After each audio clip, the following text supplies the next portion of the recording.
Hey,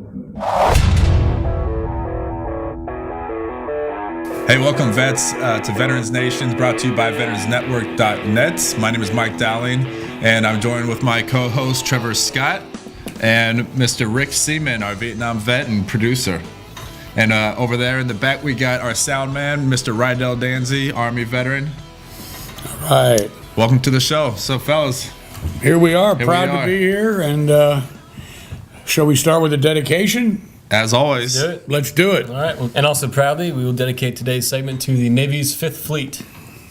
There it is. There it is. All right. A lot of history there, huh, Mike? Yeah, good outfit. Really good outfit. Yeah, they got a lot going on today, too. Yeah, they're in it. Thank you to 5th Fleet. Thank you, 5th Fleet is right. Okay, so time to hump, huh, guys? Yeah, let's talk about jobs. You like jobs. We definitely like jobs. That's right. Yeah, we do. Old vets, young vets. We all need money. Yeah. Well, we'll be talking to Christopher Kearney, who is the Public Relations Manager for the Military Vet Jobs Organization. Right. He'll be on our hotline phone from Parsippany, New Jersey. But first, we've got a little work to do, so here we go. All of our vets out there should check out the website for supportingourservicemen.com. Mr. Monty Cook from that organization tells us that if veterans register with his website, they'll get a discount, an ID discount card, good for freebies and discounts all from local businesses, and it's good all over the U.S. Oh, wow. That's cool. Yeah. That's cool. That's a great idea. All vets should take advantage of something like that. Yeah. Definitely. Hey, freebies and discounts, that's my kind of place. I hear you.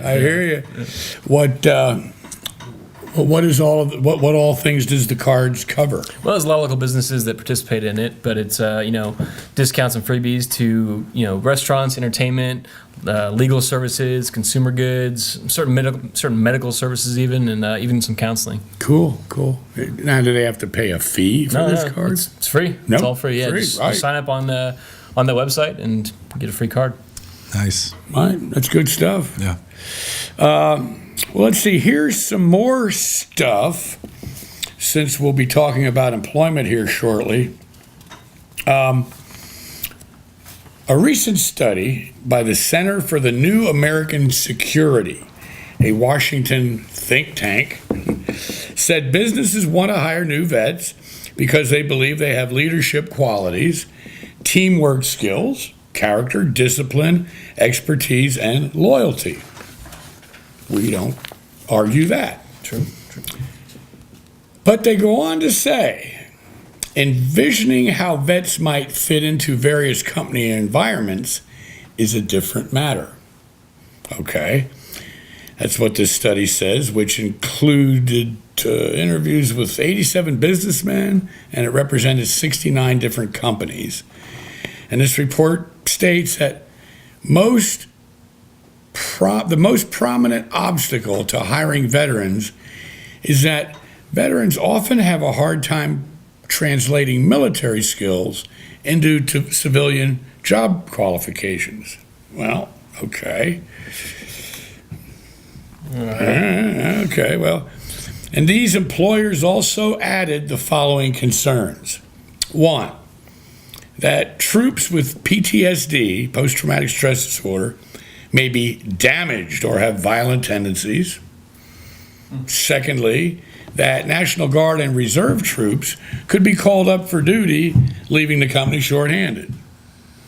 Okay. And thirdly, that the majority of post-9/11 vets lack the college degrees or industry-specific expertise for senior positions, yet they don't want the lower-level jobs. Do you buy that? I want to say that I buy that. No, there's a lot of, there's a lot of issues with that, because the military service, you have all these skills and training, and yeah, you might have a hard time translating that into the civilian world, but we already have years in the workforce. We already know what it's like to be in charge of personnel, to be in charge of a budget, to be in charge, to just be in charge and be self-motivated a lot of the time. Right. Well, I mean, they listed the attributes No. But then they come back on that. They talk about PTSD, violent tendencies. Well, I think the good attributes outweigh any negative attributes that might be there. And I think that you're saying how they don't want the entry level positions, but I think most young vets returning nowadays know that they kind of have to take a step back and get an entry level position. But with Yeah, I you said agree. leadership Well, skills, yeah, I mean- they'll work their way up pretty quick. I mean, when they talk about vets not wanting these lower positions, I think young vets particularly, are smart and savvy enough to know that they got to be patient. Of course. I mean, Right, and that's the thing about veterans is that you just give them a task, and they'll figure out a way to get it done. Yeah, they'll prove regardless because that's what they're trained to do, adapt and overcome. Right. well, yeah, I mean, it's like, they know how to go nose down like a rhinoceros and just hang in there, and they know that because that's what the hell soldiers do, and that's what they've been doing, right? drive on. Going nose down and being patient, right? Yeah.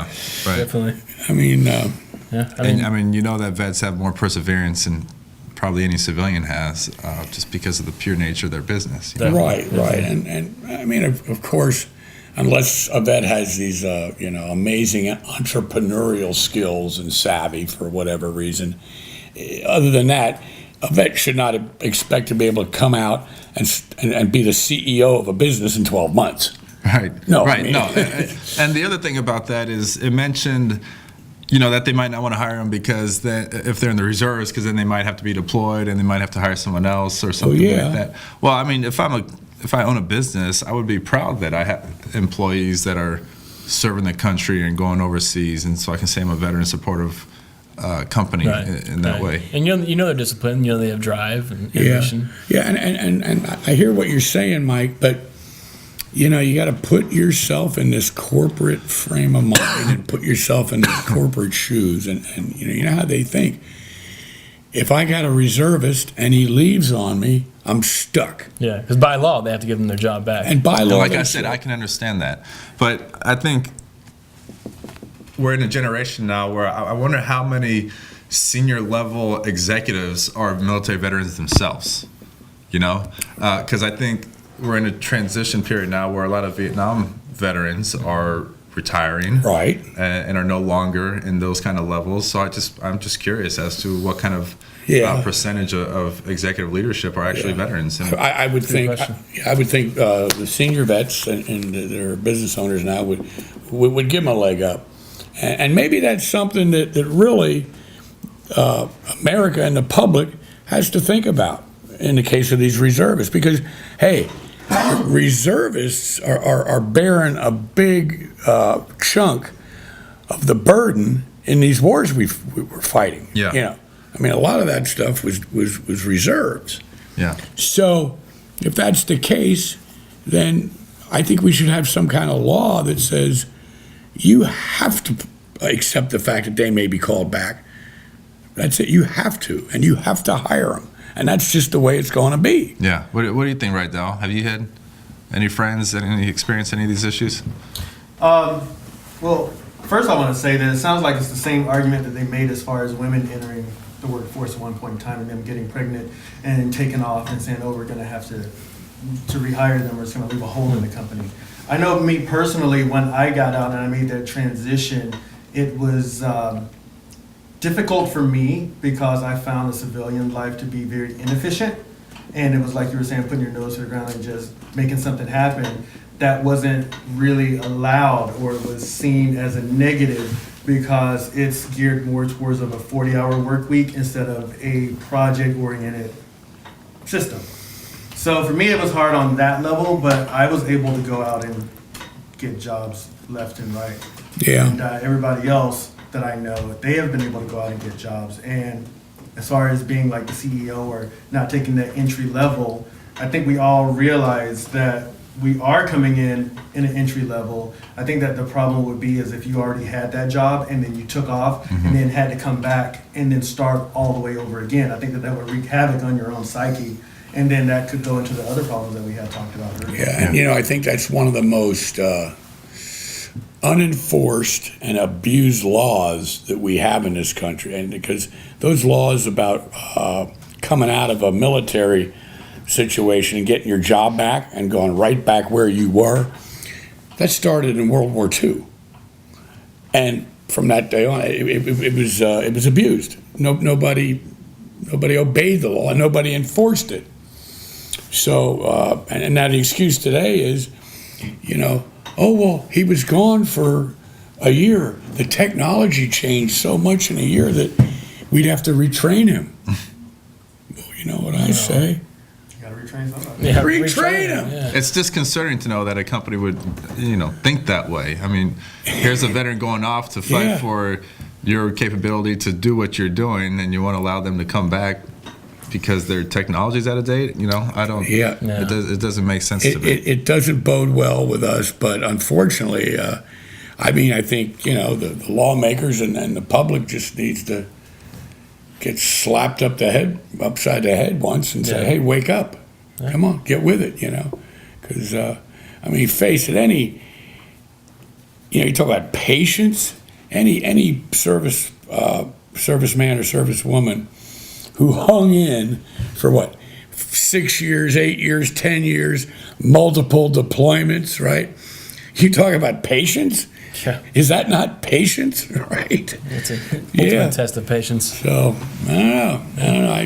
I think businesses just need to wise up. I mean, when you have servicemen and women Yeah. in combat, businesses need to make a certain sacrifice too, even if it's just retraining them when they come Yeah. back. They should take the page out of the public service jobs like firemen and police departments. Yeah. They're really good about letting their firemen and policemen go overseas to Right. go fight and then come back and pick up where Very they left true. off. Very true.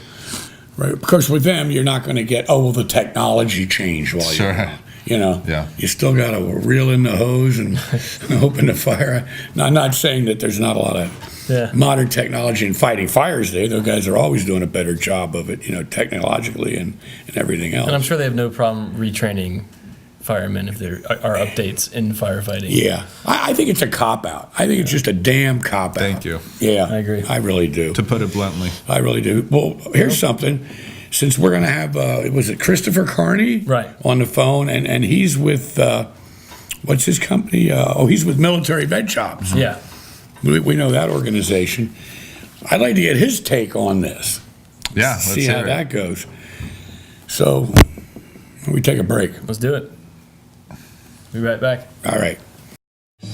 Throughout the history of this great nation, men and women of courage and valor have sacrificed to provide the security of those they love. George Washington understood the importance of recognizing that courage, and the Purple Heart was born, a symbol of sacrifice and heroism, and a tribute to those who have given their all for freedom. For 50 years, the Military Order of the Purple Heart and the Purple Heart Service Foundation have channeled that same heroism and courage into helping all veterans and their families. With a national service program to assist veterans with VA claims assistance, providing grants for disabled veterans, leading the way in research and treatment initiatives for traumatic brain injuries and post-traumatic stress, along with many other forms of assistance to help our men and women in uniform transition to civilian life. The Purple Heart Service Foundation has been there. Tomorrow's challenges are great. The obstacles are many, the threats real. The men and women who serve today will need our support tomorrow, and we will be there for the next 50 years and beyond. Please join us in helping those who protect our freedom. The next generation of heroes would like to thank you in advance. All right, we're back. And right now, do we have our hotline good to go? Say hello to Christopher Kearney with Military Vet Jobs. All right, Mr. Chris Kearney, this is Mike Dowling with Veterans Nation. Welcome. How are you doing? Hi, guys. Happy to be here with you. Okay, good to go. So why don't you tell us a little bit about Military Vet Jobs and what you guys are doing for your fellow vets out there? Okay. Well, Military Vet Jobs was started about 2 or 3 years ago, and what we do is we help connect veterans with employers who are looking to hire them. At this point, we have gone through training with companies to teach them the value of hiring, veterans that are back from active duty. And one of the things that we're doing right now is a college student veteran campaign where we are reaching out to all of the colleges that have been listed as military-friendly schools and trying to work with their Veterans Affairs departments and their career services do help veterans, that are getting ready to graduate with degrees, find jobs as well. That's great. That's really great. Yeah. Hey, Christopher, Rick Seaman here, co-producer of the show. Question, how does military vet jobs address the issue of PTSD as far as veterans applying for jobs, and if the employer knows that they're being treated for PTSD or have a PTSD disability rating? How do we deal with the employers starting or wondering if they're dealing with damaged goods here, so to speak, or could there be a violent outbreak on the job? How are you guys looking at that? Well, Rick, one of the problems I see with that is that with PTSD, it's not just a military condition. If you are driving down the street and you get into a car accident, for example, you can have PTSD from that as well. So I really hate that companies try to use that as an excuse to not hire veterans, when really there are so many other reasons that companies should be hiring veterans. Simple things like they work well in high pressure situations, and they're not clock watchers. They do the task at hand. And, they have great experience from the military that a lot of companies just aren't recognizing. And I feel that using PTSD is kind of a cop-out, and they're just trying to give an excuse why they aren't hiring veterans. Thanks, Chris. And the things you just said are a lot of the things we responded to that report earlier on the show here today. Do you agree that I've heard this from a lot of counselors who work with PTSD, that a veteran is under no obligation whatsoever to tell an employer that he's getting counseling for PTSD? Because if he does, he's just putting a bullseye on his chest. Is that how you look at it too? I personally would look at it that way. I feel that if you don't need to tell your employers that you're going to therapy because of another reason, why should you have to tell them that you're going to a therapist or seeking help because of PTSD? Hey, Christopher, Trevor Scott here, one of the hosts. Have you found that employers are hesitant to employ National Guard or Reserve members for fear that they'll deploy and then when they come back they'll be out of date with technology and stuff? And how have employers been dealing with that? Well, one of the biggest things that we do here at Military Vet Jobs is that we like to train our companies that hiring veterans is a smarter move on their part. Of course, there's always the risk that with active duty members and reservists that they will be called up and will have to go back to active duty. But most of the time, the veterans that they hire from our company and just in general have such better skill sets, whether it be, in the jobs that they're doing, that the company actually makes out better by hiring veterans. I don't think that being like a reservist and being afraid to be called back to active duty is even something that they should worry about, because there are a lot of incentives to hire military veterans. Chris, thank you. That was some great information. Military Vet Jobs. And what is your web address? The web address for Military Vet Jobs is www.militaryvetjobs.com. Well, Chris, this has all been really, really great information. Thanks so much for everything that you're doing, and we really appreciate you having you on the show here on Veterans Nation. So I'm sure we'll be in touch again soon, and take care, all right? See you, Chris. No you, problem. Chris. Thank you. Thanks a lot. That's Chris Kearney from militaryvetjobs.com, and he's doing a lot of great work and fighting the good fight for us. So we're gonna head on out of here in one quick minute, but first, Rick, I think you got something for us. Thank you for saving that minute for me, Mike. Those of you who have been on Veterans Network over the years on our other shows are familiar with the Veterans History Quiz that we do periodically. So we decided, we all thought we'd like to bring it over here to the Veterans Nation show as well, so we can all have some fun. The way it works is, if you answer the quiz question correctly, you will win a $100 gift card to the service or store of your choice. You have to be the first correct email sent in to be the winner.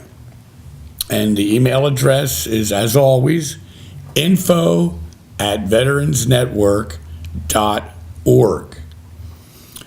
So what we're going to do here is we're going to take a history quiz question from before that was never answered correctly. And it went on for months. So we're going to reboot that question, and here it is. What was the actual first U.S. military activity in Vietnam, then known as Indochina or French Indochina? Okay, the first military operation or activity that took place in that country, regardless of the name, Vietnam, Indochina, French Indochina, within the borders of that country. Not Laos, not Cambodia, not all, just in the geographic boundaries of Vietnam. All right. First correct answer gets the gift card. Yes, they do. And I don't know. I don't know what it is. It's not easy. And we've gotten a lot of wrong answers. And I may be giving some hints along the way, but first let's get it knows going. the answer. Is the question on the site as well? Yes, we will start putting the questions up now on our headline news page, and you get there by simply going on the main channel guide that you're on right now to the icon headline news. It's got a picture of a kid with a newspaper, and go there, and the Veterans History Quiz will always be one of the first 3 news headlines, so it'll always be there. Good to go. All right. Let's check it out, guys. Dig deep on this one. You got to dig deep. All right, well, thanks a lot for joining us, vets. Check out that question. Give us all your feedback. And on behalf of everyone here today, thanks so much for joining us. We'll see you on the next Veterans Nation. Welcome home. Kiai Malu. I'll proudly stand right next to you and do my part. I'll give my song, I'll give my